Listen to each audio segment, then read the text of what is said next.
Allez, nous sommes toujours à Amélie-les-Bains, toujours sur cette place de marché où de nombreuses personnes vont rejoindre, des touristes, mais également des visiteurs, des gens ici sont nombreux à fréquenter ce marché fort sympathique.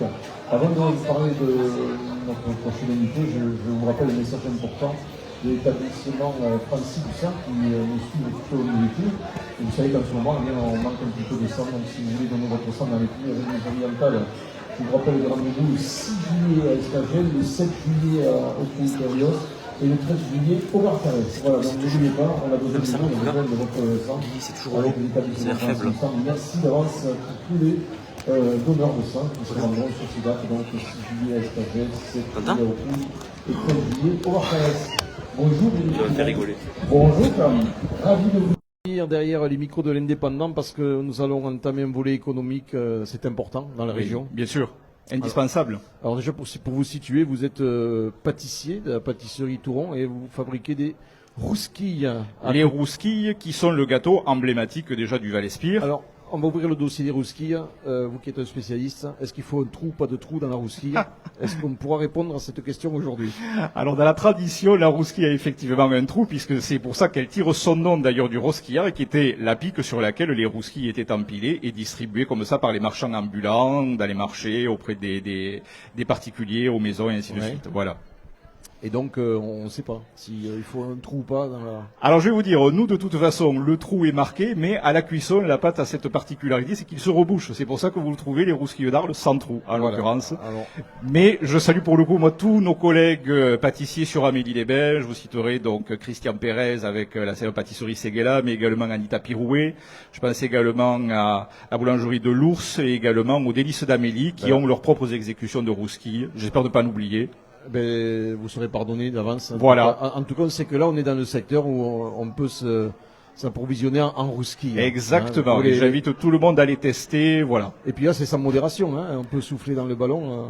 Tout à fait. Vous risquez absolument rien. Sinon, vous faire plaisir. Les rousquilles ne sont pas du tout alcoolisées. En tout cas, ce sont des délicieuses pâtisseries qu'on vous invite à découvrir avec Eric, bien sûr, et puis tous les pâtissiers du Val-Espire qui fabriquent avec beaucoup de passion ce délicieux petit gâteau qu'on mange à tout instant de la journée, hein, puisque nous sommes des grands amateurs de rousquilles indépendants.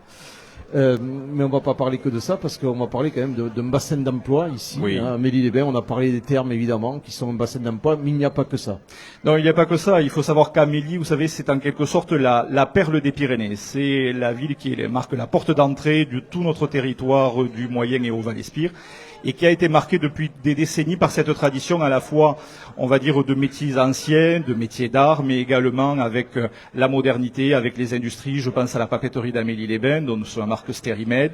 Et rappelez également donc que la ville d'Amélie s'est investie depuis quelques années dans la promotion des métiers d'art sur un pôle qu'elle a dédié sur Palalda, qui s'appelle donc Palaldart d'ailleurs, et que j'invite d'ailleurs tous les touristes, les curistes à visiter pour aller découvrir les merveilleuses réalisations qui sont proposées. Concrètement, ce pôle d'art, comment ça se passe? Qu'est-ce qu'on y voit? Qu'est-ce qu'on peut y faire?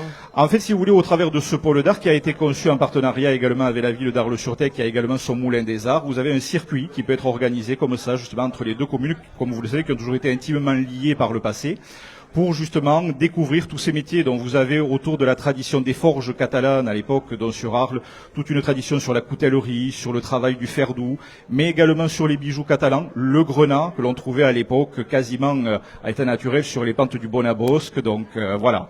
Donc c'est toute cette tradition que vous pouvez retrouver sur Amélie avec le travail du cuir. Donc voilà. Et on évoquait aussi le fait que le tech est un peu le lien conducteur, puisque la qualité de l'eau fait qu'elle intéresse pas mal d'industriels. Le lien, le tech est l'élément, on va dire, nourricier il a été en tous les cas pendant longtemps pour beaucoup d'industries. Il l'est toujours donc pour la papeterie qui utilise la qualité remarquable de ses eaux pour faire justement un papier de qualité irréprochable, mais il a été également par le passé l'outil qui assurait la force motrice avec les premiers temps de la révolution industrielle, de l'électricité qui était nécessaire aux premières industries de chocolaterie. Vous savez que notre territoire a été justement le point d'ancrage et de naissance de la chocolaterie Sémois, qui à l'époque donc s'appelait Cantalou, et qui était basée aussi donc sur notre territoire. Voilà, une économie donc qui apparemment continue de se développer dans le Val-Espire. Bien sûr, et qui continue justement avec ce souci de modernité, de renouvellement, et donc vous le trouvez aussi bien sur ces métiers techniques industriels que sur tout le côté artisanal,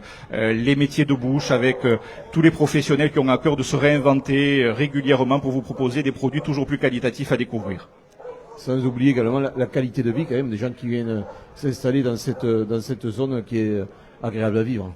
Ben, vous savez, elle est d'autant plus agréable qu'Amélie, outre les thermales, c'est quand même une station aussi climatique, donc pour profiter de la pureté de l'air, donc avec tout ce qui peut être proposé, tout ce que les gens peuvent avoir à découvrir au travers des randonnées. Donc il y a tout un aspect également qui est proposé pour les gens qui font énormément de sport, donc avec des courses VTT et autres. Donc voilà, il y a tout on va dire, tout cet ADN en tous les cas que vous retrouvez sur Amélie-les-Bains.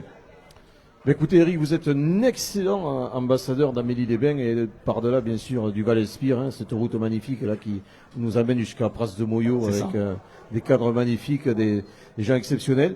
Merci de votre passage et puis on vous souhaite encore de belles rousquilles pour cet été. Merci pour nos amis touristes mais également aux gens d'ici. À tout à l'heure.